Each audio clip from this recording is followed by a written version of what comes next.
What's the good word, y'all? DKB here. So, for my Aaron Rodgers fans, the ones that want the three-time MVP, Super Bowl champion to join the New York Jets, we have a own personal legend of ours, a recent Hall of Famer that thinks that Aaron Rodgers would not be a great fit with the New York Jets. And, you know, I've said this for some time now as well.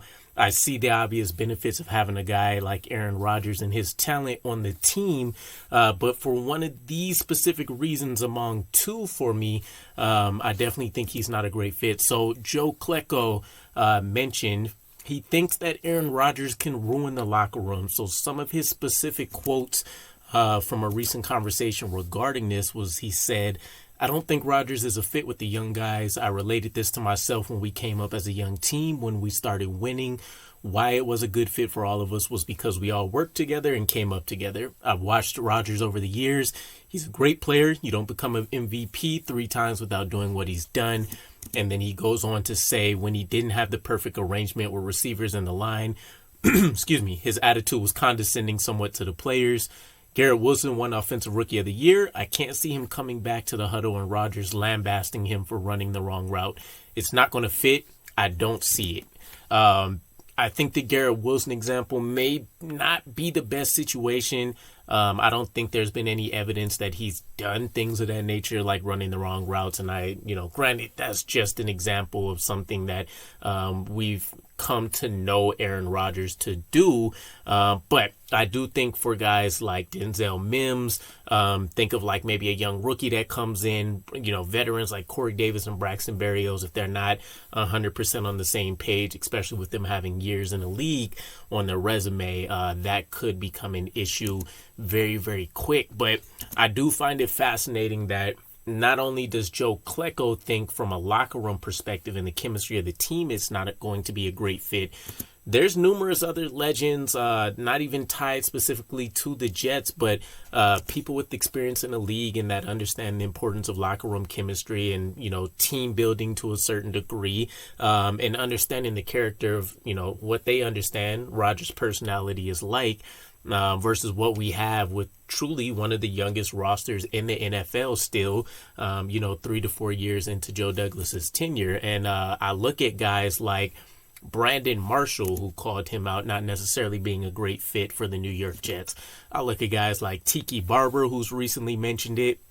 Granted, his was more so about how Aaron Rodgers may handle the New York Jets media. We know that they can be rabid. We know that they can be very intrusive with the things that they find out and can tap into and the connections they can rely on. And we know themselves. They can be condescending. They can be very direct. They can be very repetitive. I don't know how many, press conferences I've been in where I've heard 6 different guys reiterate the same kind of question, hoping they can get a different nugget of information or truth regarding it. And Aaron Rodgers, I don't think he's shy. I don't think he's somebody that,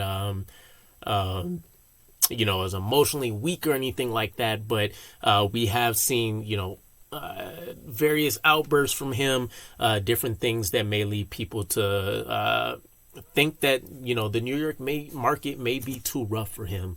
And while Darrelle Revis hasn't necessarily come out and said that he doesn't think Aaron Rodgers is a great fit, or that we shouldn't sign him or anything of that kind, when he was asked about Aaron Rodgers coming to New York, his best piece of advice for Aaron Rodgers was to stay humble. And I think that statement on his own lends itself to believe that even he has the understanding that maybe there's some diva-like quality traits there that may not fit, or him coming in as kind of like an alpha male with this huge resume, thinking he'll just have full control and be able to run things the way he sees fit may not be the best thing. There was also, to kind of round out this point, an interview done, and I wish I could remember who it was with, but they made a very, very good point in that if you bring in a guy like Aaron Rodgers and you have a head coach like Robert Saleh who wants to stick up to his guys, for his guys tooth and nail, he'll put himself and his career out there before he necessarily, lets his guys go to the wayside based on what the media is assuming. there could become situations where instead of questions being asked to Robert Saleh about what's happening with the offense, whether it's great play going on, negative performances that come out, those could start being directed more to Aaron Rodgers, which in and of itself could make a very divisive, locker room. Guys will stop looking to Robert Saleh and maybe Nathaniel Hackett to a certain degree as the people that have the answers and start looking more so to Aaron Rodgers. And that is definitely something that we can't afford, especially if we are looking to keep him for maybe 2 and 3 years and not just 1 to 2 years.